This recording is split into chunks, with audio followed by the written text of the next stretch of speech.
dominical para mais um estudo em torno da palavra de Deus, para a gente entender um pouco mais do que Deus tem a nos dizer uma porção da sua Escritura. Vamos abrir nossas Bíblias em Romanos capítulo 5. Romanos capítulo 5, onde nós leremos do versículo 1 até o versículo 11. Romanos 5, do versículo 1 até o versículo 11.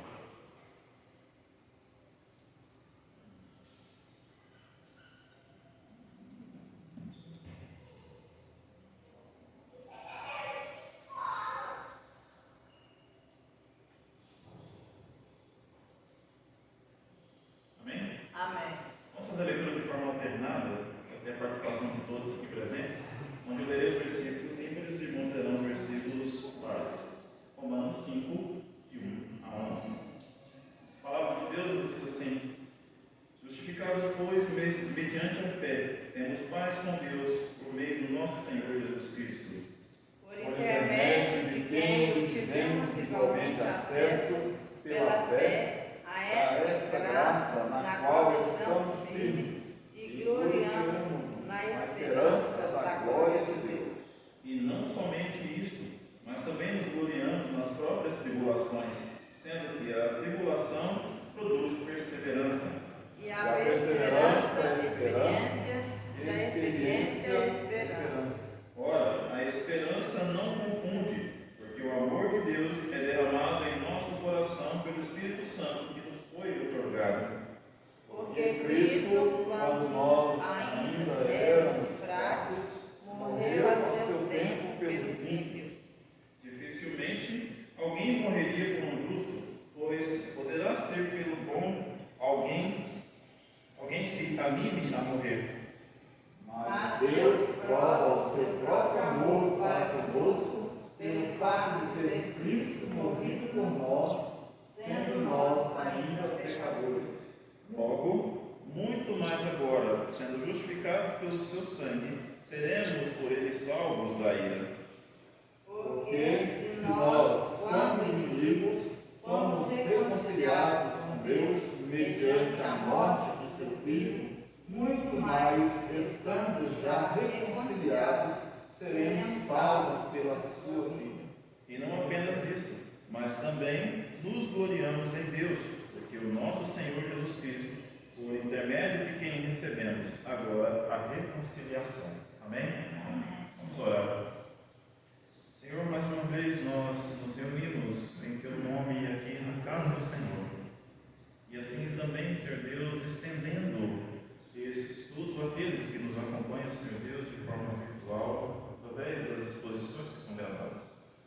Por tudo isso, Senhor Deus, nós te pedimos que a Tua palavra esteja atingindo cada um na porção que é necessária e assim causando a transformação de vida que só ela é capaz. Use-me, Senhor Deus, que aqui como instrumento nas Suas mãos possa falar apenas da parte do Senhor. Oramos em nome do Teu Filho Jesus. Amém. Meus irmãos, nós entramos no mês de outubro e o mês de outubro normalmente ele é utilizado para nós relembrarmos fatos históricos da nossa igreja, mais precisamente da nossa denominação, coisas que aconteceram, que fizeram com que nós estivéssemos aqui estudando nesta escola dominical a sã doutrina, a palavra do Senhor, e dessa forma que nós estudamos. Tudo isso não veio por acaso. E é interessante nós pensarmos nisso, porque todas as vezes que nós pensamos na nossa história e nós recordamos de fato, mantendo viva ainda essa nossa história, nós mantemos vivo o nosso povo. Porque uma vez que nós deixamos a nossa história se perder pelo caminho, nós perdemos as nossas bases, perdemos as nossas referências e, consequentemente, nós estamos aí fadados a sermos levados por qualquer vento de doutrina. Então é interessante cada vez mais nós pensarmos nisso. Às vezes o contexto histórico pode nos parecer um pouco enfadonho, cansativo, e pensar, né, toda vez tem que estudar isso, toda vez sim, toda vez. É interessante nós pensarmos cada vez mais. Eu me lembrando dessa situação, agora em outubro nós sempre pensamos, sempre recordamos, somente no dia 31 de outubro, a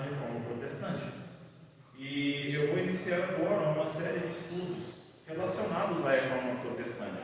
Hoje, apenas um breve resumo, um apanhado geral a respeito da reforma, e nos outros estudos, na sequência do mês de outubro, do ponto de vista mais prático, onde é que essa reforma afetou no mundo e onde é que essa reforma afetou no Brasil, e a gente entender as consequências dessa reforma e como nós estamos, o nosso panorama hoje, como nós estamos hoje, quais as situações, será que é necessário uma outra reforma ou não, o que tinha naquela época que hoje nós podemos considerar que existe ou já não existe mais. A gente vai fazer essa reflexão ao longo do mês de outubro, mas hoje, basicamente, é um panorama geral. Como eu ia dizendo, quando eu olhando esse estudo, muitas pessoas falam assim: mas nós vamos estudar de novo a reforma protestante. Sim, estudar de novo a reforma protestante. Mas eu estou cansado, todo ano a gente estuda sobre a reforma protestante. Então tá bom. Me diz sobre a reforma protestante. Às vezes a pessoa não consegue nem dizer, porque ela reclama que todo ano estuda, mas se for perguntar alguma coisa relacionada à reforma, não consegue dizer, não consegue me lembrar, não consegue dizer nem sequer a data que aconteceu. Não consegue dizer nem a data que aconteceu a reforma protestante. Então é sinal de que isso precisa ser revisado, não só no mês de outubro, mas sim em vários momentos da nossa vida, porque são as bases históricas da nossa igreja. É igual na escola, muitas vezes o estudante reclama que passa o período escolar inteiro estudando em inglês o verbo to be. Aí fala, conjuga o verbo to be. Aí não sabe conjugar o verbo to be também. Então, vamos entender aqui nessa situação. Mas primeiro, por que será que é necessário uma reforma? Vamos pensar no aspecto da nossa casa, vamos pensar no aspecto de uma determinada construção. Nós temos aqui a presença do Valdino, Diácono Valdino, que entende muito bem de construção, Então, das pessoas mais entendidas que nós temos aqui na nossa igreja, que provavelmente já deve ter sido solicitado várias vezes para fazer reformas. E com base nisso e nos conhecimentos do Valdino, que pode também opinar, e as outras pessoas aqui presentes, por que é necessária uma reforma? Qual é a motivação para que haja uma reforma?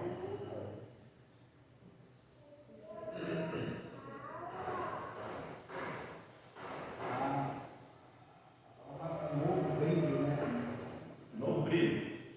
Conservação, Conservação. Isso. Melhorar o que não está bom, que já estragou. Melhorar o que não está bom, que já estragou. Não entendi. Trazer a origem. Trazer a origem, porque às vezes a reforma restaura, Então, isso. Exatamente. A reforma foi 1517? 1517. A gente vê um pouquinho de passado. Isso. Então, analisando tudo isso, nós vamos pensar o seguinte: o que nós temos então de ideia a respeito disso, a respeito dessa reforma? Então, toda reforma é uma opção que nós temos, normalmente temos essa opção, para a gente pegar aquilo que está deteriorado e reformar. Pegar através daquilo que nós já estamos vendo e transformar aquela realidade. E ao transformar aquela realidade, nós temos ali um ambiente novo, de acordo com as nossas necessidades. Por mais que você restaure algo que antigamente era daquele jeito, foi deteriorado, mas você volta ao formato original, mas é novo, porque você acabou de transformar esta realidade ali. Então, a reforma ela é responsável por trazer também a valorização, oferecer uma qualidade, ou oferecer dessa forma adaptações também que são necessárias. Então, o mesmo acontece em instituições como a igreja. Quando nós pensamos em reforma, nós vamos entender que a igreja como instituição, até mesmo outras instituições sociais, elas utilizam de reforma e os líderes dessas igrejas são motivados a fazer algo diferente. O interessante é que essa reforma precisa atender realmente a necessidade. Nós, como cristãos, precisamos pensar que essa reforma precisa atender às necessidades da igreja, e as necessidades dessa igreja devem ser em comum acordo com a palavra de Deus. Porque se as necessidades da igreja não forem as mesmas necessidades que a palavra de Deus nos mostra, consequentemente nós já não somos considerados cristãos e estamos desviando da palavra de Deus. E os líderes das igrejas, por conta de práticas erradas da Igreja Católica, nós vimos que eles resolveram fazer uma outra reforma que foi considerada a Reforma Protestante. A Reforma Protestante é um nome que foi dado a esse movimento reformista. Ele surgiu no século XVI. Como eu disse, já vimos, já falamos, já comentamos isso. Mas surgiu no século XVI a partir de Martinho Lutero. Martinho Lutero era um monge católico, ou seja, não era um irmão que estava lá congregando, não era alguém que passou na rua e resolveu se rebelar, não era alguém que estava num bar bebendo rum e de repente no estado de embriaguez achou bonito resolver se revoltar contra a igreja de alguma forma. Não foi nada disso que aconteceu. Na verdade, ele, como monge católico, estava insatisfeito com algumas práticas da igreja nas questões teológicas. O que a igreja estava praticando naquela época, a igreja estava defendendo naquela época, esse Martinho Lutero resolveu se rebelar. Lembrando que, por que a igreja católica? Porque a igreja católica era que dominava a grande parte do mundo com a sua associação aos impérios. Tinha esse grande poder. E o ponto de partida foram as 95 teses que rapidamente se espalharam pela Europa. E por que essas 95 teses se espalharam rapidamente pela Europa? Porque já tinha Gutenberg inventado a imprensa. E o que era a imprensa? Só para a gente ter uma ideia, antigamente, para você ter um livro, para você ter algum manuscrito, precisava de algum escriba, algum copista escrever repetidamente aquele livro. Então, consequentemente, se você quisesse ter um exemplar, alguém teria que copiar para você ter o modelo. Com a invenção da imprensa, foi diferente, porque aí havia uma máquina, essa máquina conseguia reproduzir e de forma mais rápida. Então, consequentemente, você tinha vários exemplares de uma maneira mais rápida do que ter que ficar esperando alguém redigir ali novamente para você. Não tinha essa diferença. Então, com essa situação ali, no seio da Igreja Católica, toda essa revolta, essas 95 teses sendo espalhado, as pessoas olhando dessas 95 teses, eu convido, nós não vamos estudar aqui as 95 teses, mas eu convido vocês a olhar todas essas teses, esses questionamentos, esses pensamentos de Martinho Lutero, questionando a Igreja Católica a respeito das suas práticas, confrontando de fato. Por isso, foi considerado ali como se fosse um protesto e um movimento surgindo do protestantismo. É por isso que muitas vezes nós somos considerados protestantes. Por quê? Porque essas igrejas que surgiram desse movimento são igrejas que protestaram contra essas práticas erradas. Quais eram as causas principais que motivaram a igreja, motivaram Martinho Lutero a se revoltar com essas práticas da igreja? Quais eram as principais práticas? Alguém quer citar algumas aí?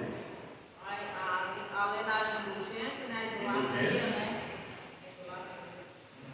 Então, indulgências. O que era indulgências? Indulgências era a igreja cobrando dinheiro para que pudesse ter o fiel os pecados perdoados. Então, se você pecou, dependendo do pecado, o grau do seu pecado, você pagava. Ou seja, você pagava uma determinada quantia e, consequentemente, você tinha o seu pecado perdoado por conta do que? Do quanto você pagou. Se o pecado era mais grave, consequentemente, você poderia pagar um pouco mais por isso. Se talvez fosse alguém que o pecado pudesse se tornar público, causar um escândalo por ser uma pessoa da alta sociedade, consequentemente, a igreja poderia até cobrar um pouco mais. Qual era a prática de cobrança? Eu não tenho noção, não tenho como dizer para vocês qual eram os critérios que eram utilizados para isso. Mas uma coisa nós temos certeza, que esta cobrança, isso que estava acontecendo, era ilegal. Porque se nós olharmos para a palavra de Deus e que nós vimos aqui exatamente na leitura de Romanos capítulo 5, mais precisamente nos versículos 1 e 2, nós vemos que nós somos justificados e justificados mediante a fé. Então não foi por obras, não foi por pagamento de dinheiro, não foi entregando ou pagando as indulgências que nós fomos perdoados. Não é assim que acontece. Além disso, tinha uma outra prática que acontecia dentro da igreja. Essa prática era chamada de simonia.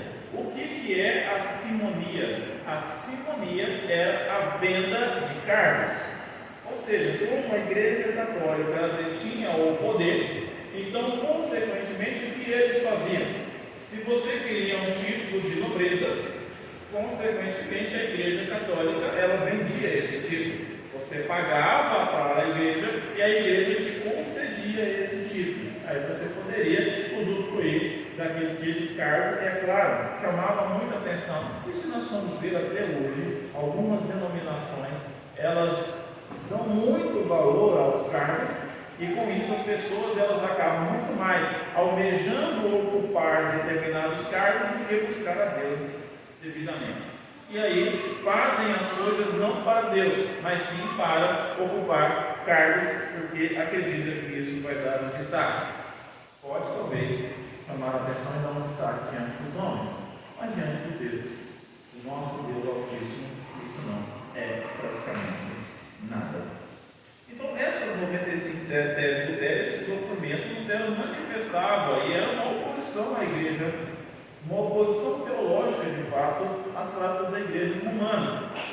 Elas foram enviadas ao arcebispo de Mainz, Alberto de Brandenburgo. O que aconteceu? Em 31 de outubro de 1517, a intenção de Lutero não era causar um racha, uma divisão na igreja católica. A intenção de Lutero era proporcionar um debate para que essa reforma acontecesse dentro da própria igreja. Então, muitas vezes pensam, mas é o cara que se revoltou e tirou gente de dentro da igreja. Não, ele queria que esse debate fosse feito dentro da igreja. E é natural esses questionamentos, porque quando nós olhamos os comportamentos de alguns líderes, observamos que algumas práticas estão erradas, qual é a primeira postura que nós temos que fazer? É chamar uma galera da igreja e dividir e fundar uma outra igreja? Não. É chegar e conversar com a liderança, mostrar qual é a parte que está errada, questionar isso, né? Não vou pegar e fazer 95 teses, pregar na porta da terceira igreja presbiteriana de Mineiros e resolver o problema. Não. Isso é levado tudo de forma documentada para que as pessoas possam olhar ali o que está acontecendo, mensurar toda a situação e, consequentemente, promover ali um debate sério, pautado na palavra de Deus, como pode fazer de forma diferente. O que é que está acontecendo errado e o que deve ser feito pelo certo. Lutero queria fazer isso. O detalhe é que nessa situação ele não foi ouvido. Dentro da igreja isso não aconteceu. Lutero defendia basicamente que as coisas, as nossas referências deviam ser bíblicas. Tudo que a gente pudesse fazer tinha que ser fundamentado na Bíblia, inclusive a questão da salvação. Porque se você precisa pagar para ser salvo, para ter o seu pedacinho no céu, como muitas pessoas em outras denominações fazem, de pagar o dinheiro para ter o seu pedaço no céu, o tijolinho no céu, isso não é brincadeira, meus irmãos. Isso acontece até hoje. E infelizmente em igrejas que se dizem evangélicas. E nós observamos essa prática, pessoas comprando coisas, comprando toalha que é suada pelo pastor, comprando meias porque pisou lá não sei aonde, comprando bibelôs, contando que aquilo ali vai proteger a casa e aquilo vai salvar e vai proteger de tudo qualquer coisa, comprando amuletos. E esse tempo atrás, pessoas comprando balão cheio de ar, porque o pastor da igreja soprou dentro do balão, e ele fala alguma coisa e sopra dentro do balão, e a pessoa compra um balão cheio de ar, e considerando que aquilo ali, além de poderes miraculosos, pode abençoar a sua família. E acreditando que pagando nisso vai ter os seus benefícios dentro da palavra de Deus. Totalmente fora. Então, quando nós vemos isso, é claro, nós questionamos veementemente, porque nós não apoiamos esse tipo de prática. Como Lutero não apoiou as práticas erradas da igreja, sempre se pautando na palavra de Deus. Lutero mostrou que nós não precisamos de intermediários, porque aqui ele mostra, mediante a fé temos paz com Deus por meio do nosso Senhor Jesus Cristo, por intermédio de quem obtivemos igualmente acesso pela fé a esta graça na qual estamos firmes e gloriamos na esperança da glória de Deus. Então, o nosso intermediário é Cristo. É Cristo.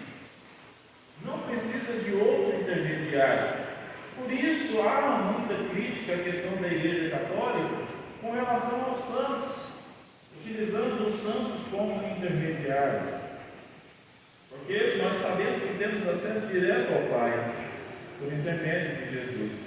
É por isso que quando nós oramos, as nossas orações terminam em nome de Jesus. Amém. Em nome de Jesus. Amém. Não é por acaso que nós dizemos isso. Não é modismo. Não é porque nós escutamos de alguém orando assim, terminando uma oração assim, que nós vamos orar. Não, é porque nós, quando dissemos isso, nós sabemos que tudo é por intermédio daquele que entregou a sua vida para o seu nome. E essa salvação não veio mediante obras, não veio mediante pagamento de indulgências. E se fosse assim, seria até fácil, né, para algumas pessoas mais abastadas, né, poderiam viver uma vida desregrada e cada vez ir lá para a igreja e entregar alguma coisa. Mas não é assim que acontece. Felizmente, não é assim que acontece. Então, quando nós observamos essa questão, Lutero ele sempre baseava-se, quando nós lemos a proposta de Romanos capítulo 5, versículos 1 a 11, que é o texto completo, mais precisamente os versículos 1 e 2, foram os versículos da Bíblia que basearam Lutero. Os versículos da Bíblia que fizeram com que Lutero entendesse que aquilo que a Igreja Católica estava fazendo era errado, tentando defender tudo isso, tendo que não eram boas ações, mas sim a fé que salvaria. Com isso, toda essa situação aconteceu que alguns princípios foram originados. E nós temos 5 princípios básicos que nós chamamos de 5 solas. E quais são esses 5 solas? Nós temos o sola fide, ou somente a fé. Sola escritura, somente a escritura. Sola Cristo, somente Cristo. Sola gratia, somente a graça. Sola Deo glória, glória somente a Deus. Observe que tudo não é voltado para o homem, e sim tudo voltado para Deus, a sua palavra e os seus atos. Então, quando nós olhamos esses 5 solas, nós vemos que é só isso. Esta é a nossa referência. Aqui não fala sola omnis ou só o homem. E não fala isso. É a fé, é a Escritura, é Cristo, é a graça, é Deus.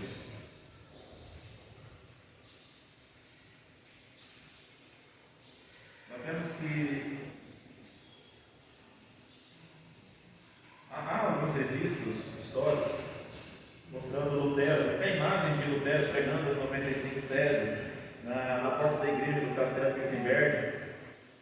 E esse registro histórico, essa foto, essas coisas, ninguém tem noção se realmente aconteceu isso. Mas é uma representação mostrando ali aquele ato, aquele momento em que aconteceu. Não dá para considerar. Alguns historiadores dizem que é uma lenda, mas de fato nós sabemos que ele fez isso. Lembrando que antes de Lutero, tem pensando, então tudo começou com Lutero? Não. A gente tem que ter noção de que as insatisfações com relação às práticas da igreja eram queimados vivos. Observe a liberdade que nós temos hoje de pregar a palavra de Deus, que antigamente não tinha. No caso específico dessa, vamos chamar de pré-reforma, alguns historiadores como John Wycliffe muitas vezes é considerado quase que o fundador da igreja presbiteriana. Eles questionaram a riqueza da igreja católica, porque muito dinheiro. A acumulação desse poder, a corrupção que existia dentro do clero, tudo isso foi questionado.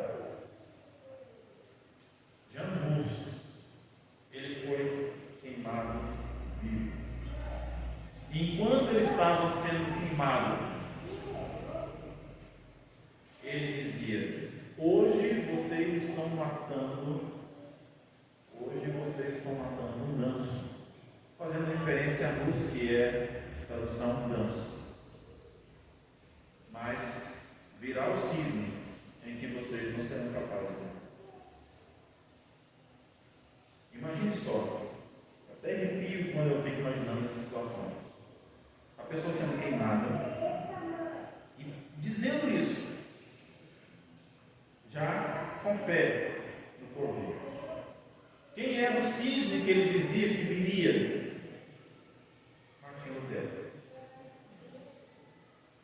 Lutero, que veio para trazer à tona todas essas práticas erradas da igreja.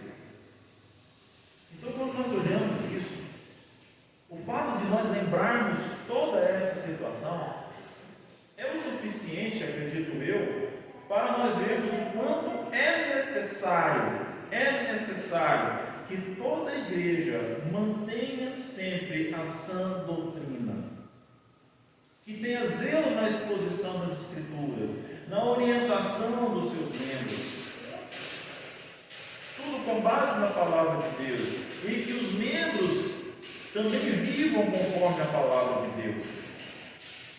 Porque várias pessoas denunciaram práticas erradas, várias pessoas morreram injustamente porque estavam escancarando os erros de doutrinas que estavam sendo colocadas de forma errada. Não é brinquedo isso.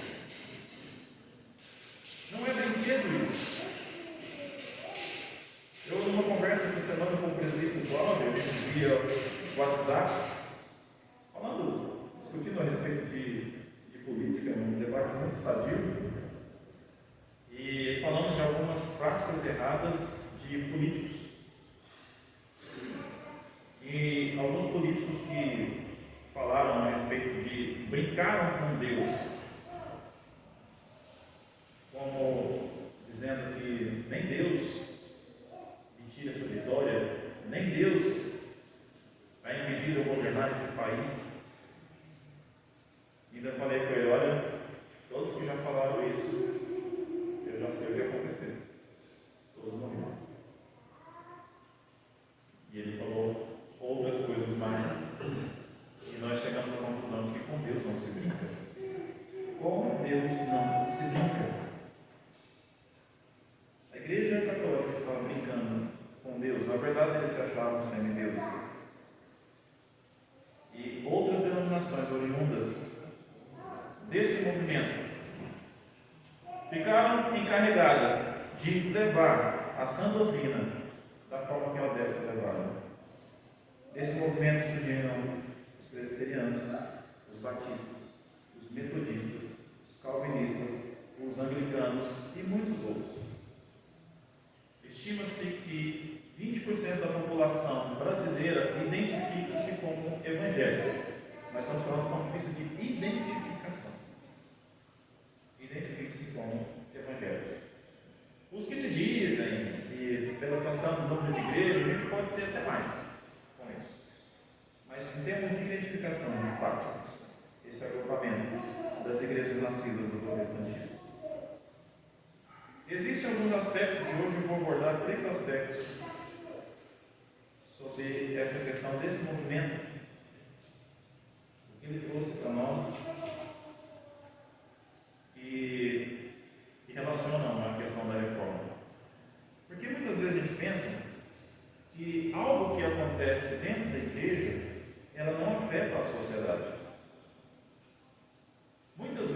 pensa que algo que nasce dentro da igreja não vai impactar a sociedade. Meus irmãos, nós não estamos vivendo num mundo fechado de 4 paredes, onde aqui tentamos ser os mais santos possíveis. O mundo em que vivemos é além das paredes da igreja. O mundo em que nós fazemos parte é muito maior do que esse nosso grupo de convívio por um interesse comum.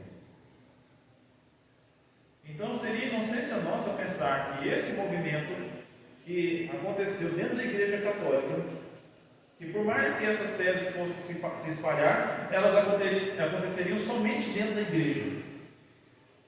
Não é só dentro da igreja que acontece. Algumas pessoas, membros de igreja, costumam dizer assim: ninguém tem nada a ver com a minha vida. Ninguém tem nada a ver com a minha vida.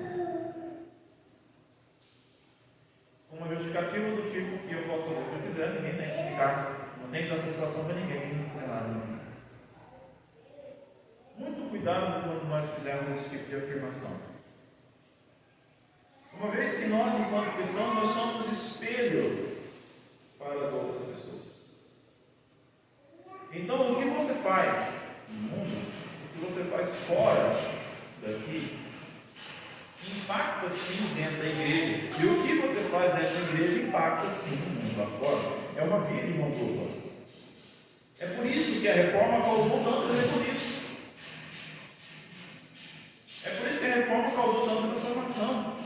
Porque aquilo, se fosse ficar só dentro da igreja, beleza, eles brigavam ali entre si e a sociedade continuava a mesma, mas não ficou do mesmo jeito. O que nós temos então de aspectos dentro dessa reforma? A reforma impactou em 3 aspectos: os aspectos políticos, os aspectos econômicos e os aspectos teológicos. Políticos, econômicos e teológicos.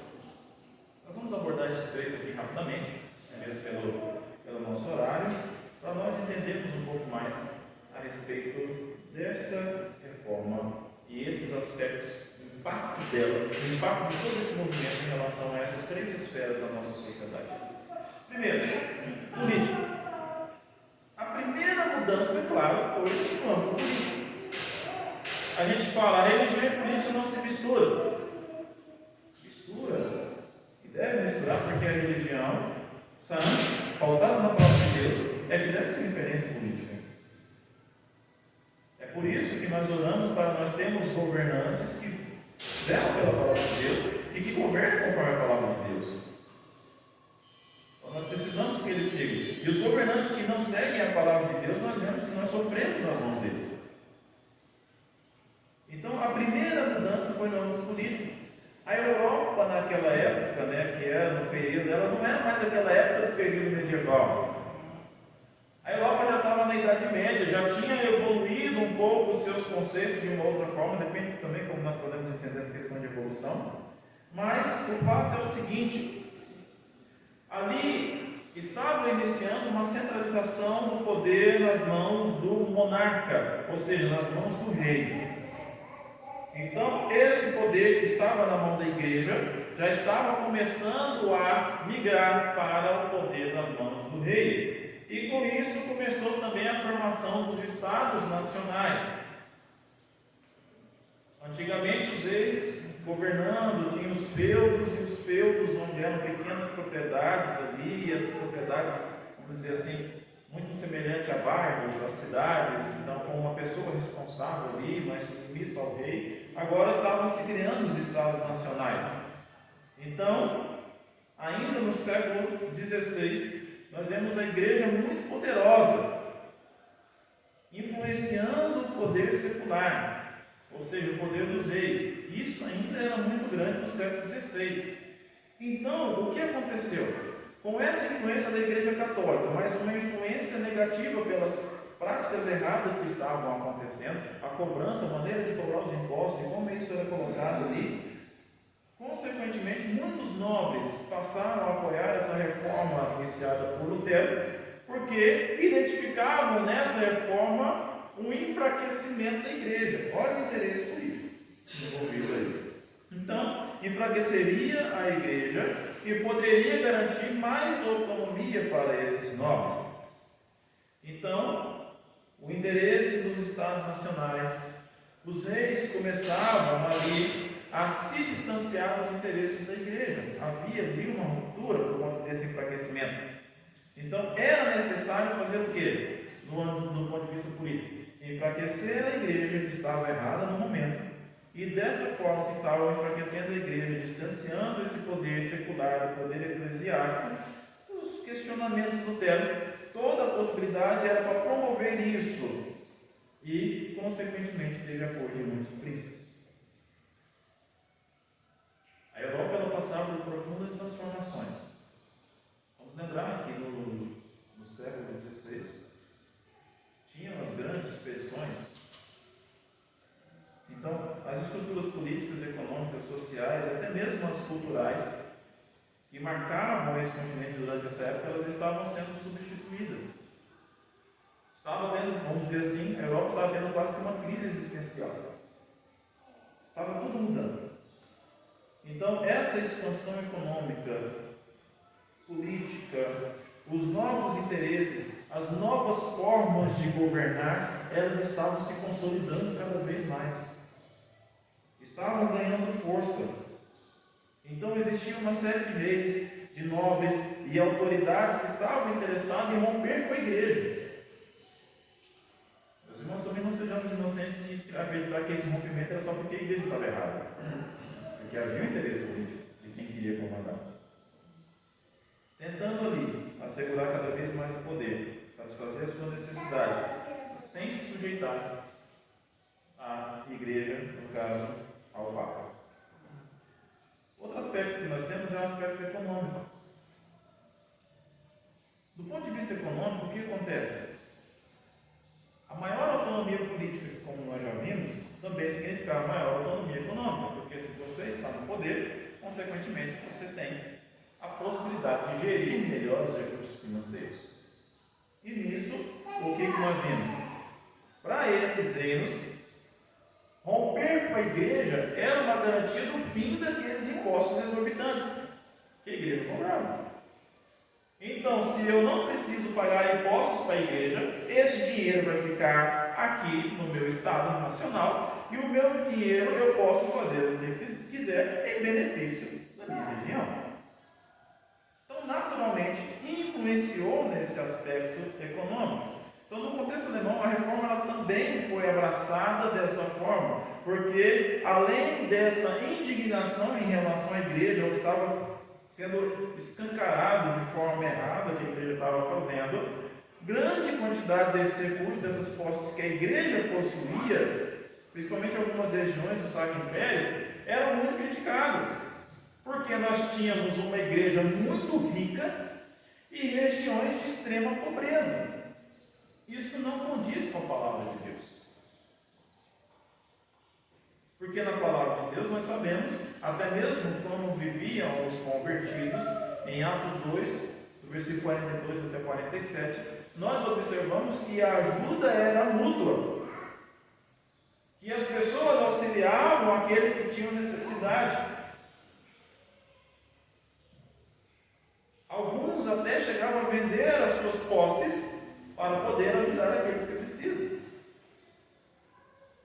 E não era um acúmulo de poder, muito pelo contrário, era uma assistência que era dada. Essas questões de insatisfação, a quantidade de impostos que deveriam ser repassados para a igreja, ali, essas questões se intensificaram tanto, porque provocaram, fizeram com que as pessoas, com que esses nobres, com esses líderes de Estado, apoiassem mais ainda a reforma protestante. Porque isso significava enfraquecimento da igreja, enfraquecimento da religião, e regiões ali poderiam, através desse valor, através das finanças que estavam ali sendo entregadas para a sua própria região, ter ali uma grande evolução, um grande desenvolvimento para se tornarem ali, né, possivelmente grandes nações. Do ponto de vista econômico, os questionamentos de Lutero fizeram que ele conquistasse cada vez mais uma autonomia econômica. Os líderes seculares já não estavam mais dependendo da Igreja Católica. Portanto, eles não precisariam pagar os impostos a Roma. Além disso, a Reforma Protestante ela fez com que se aflorassem cada vez mais os ressentimentos com prosperidade em Roma. Porque boa parte desses impostos, boa parte desse dinheiro era para levar a Roma somente para a construção da Basílica de São Pedro, lá no Vaticano. Então, muitas pessoas se revoltavam em relação a isso. Não é porque o dinheiro ia para lá, mas sim porque o dinheiro ia para lá e aqui ficava pobre. Não é porque eles estavam querendo só para si, mas sim porque a administração da Igreja Católica com relação a essa importância financeira, ela estava deixando pessoas a extrema pobreza, enquanto outros estavam cobrando êxito e vivendo esbanjando esses valores. Já falamos do ponto de vista político, do ponto de vista econômico, e agora para a gente fechar do ponto de vista teológico, que, no meu entender, é o principal, é o que faz a diferença. Então, do ponto de vista, ou seja, no aspecto teológico, a igreja já estava perdendo força, a religião estava perdendo força. E por que a religião estava perdendo força? Porque ali começou um movimento chamado renascentismo. E o movimento renascentista, ele surgiu como um grande perigo para a igreja. Por quê? O movimento renascentista, o renascimento, ele trouxe a ideia, o conceito de que o homem é o centro. O homem é o centro de todas as coisas. Então, a cultura renascentista, ela acabou ganhando muito fôlego ali, resgatando ali em cima de toda essa questão o legado da cultura clássica, a adoração ao homem. E as obras renascentistas, se nós formos observar, fizemos uma pesquisa através disso, nós vamos observar muitas gravuras, muitas esculturas, onde é marcada pelo homem, pela mulher, imagens de homens, imagens de mulheres, corpos pintados, esculpidos como uma forma perfeita de ser, tudo significando adoração ao homem. Então esse movimento fez tudo isso. Então as ideias, as formas de enxergar, tudo era difundido. E outra, tudo isso passava também por conta da imprensa. Não a imprensa, meio de comunicação jornalística, mas imprimindo as obras, e essas obras iam ao conhecimento de outras pessoas. Vamos dizer assim, é como se nesse momento, ao invés das pessoas buscarem a Bíblia para se fundamentar, para ter a sua ajuda, buscavam os livros de autoajuda que sempre eram voltados para o homem. Nós observamos ali, nesse aspecto teológico, a insatisfação de Lutero. A igreja de Roma, nesse período, era a maior autoridade da Europa Ocidental. Ela tinha todo o poder. Ela dominava a religião. Ela dominava as terras. Tinha propriedades gigantescas. Dominava o império. Se nós vamos observar o grande poder que a igreja católica tinha na época, hoje, com os nossos olhos humanos, nós pensaremos, olha, é impossível derrubar isso. É impossível ruir isso. É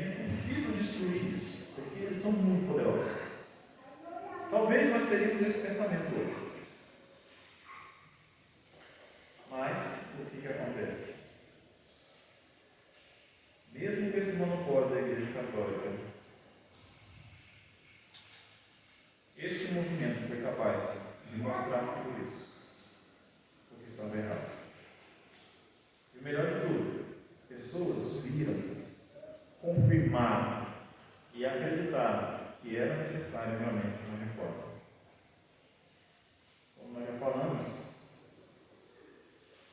antes, os valdenses, liderados por Pedro Valdo no século XII na França, sofrendo todas as perseguições políticas.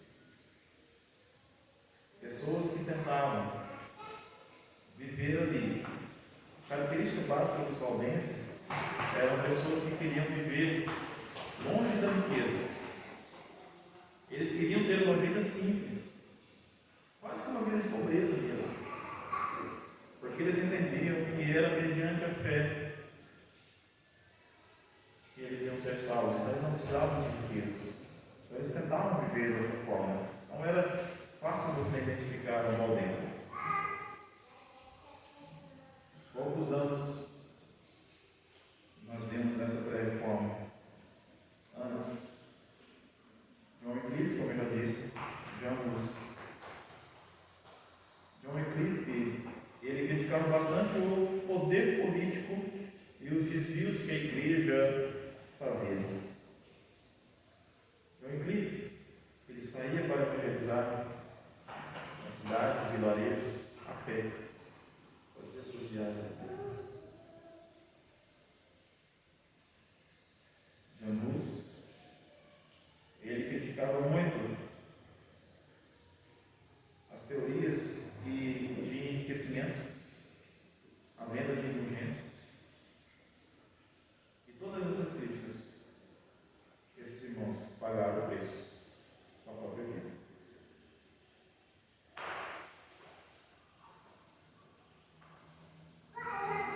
As ideias de Lutero espalharam por toda a Europa.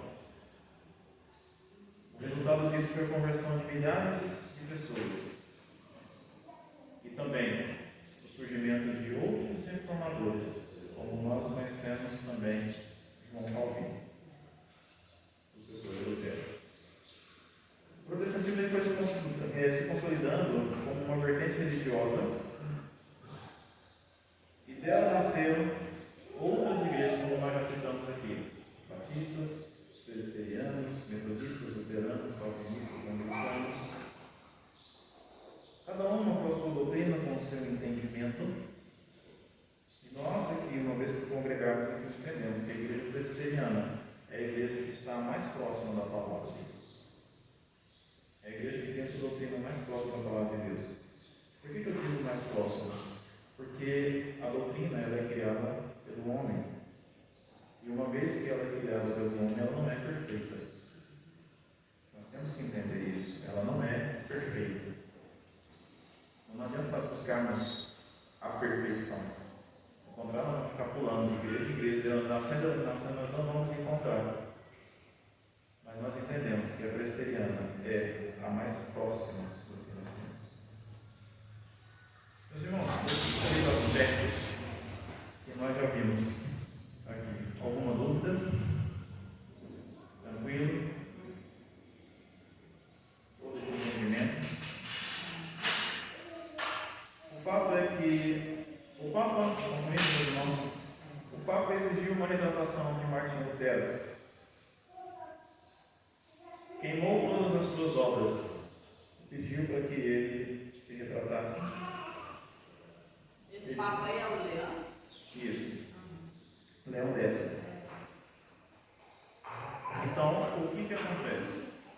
Lutero fez o quê? Não se dobrou.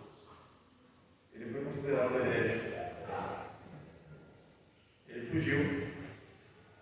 E com relação a essa fuga, ele ficou escondido no castelo de Wartburg. E escondido no castelo de Wartburg, ele traduziu a Bíblia para o alemão. E a partir dessa tradução, ao longo da história, outras e mais outras traduções vieram até chegar a nós também. A maravilha da palavra de Deus. Encerramos por aqui hoje. No próximo domingo tem mais para a gente estudar a palavra de Deus em cima daquilo que nós temos da reforma protestante e como isso impactou o mundo e a nossa sociedade. Então, até a próxima. Que Deus abençoe.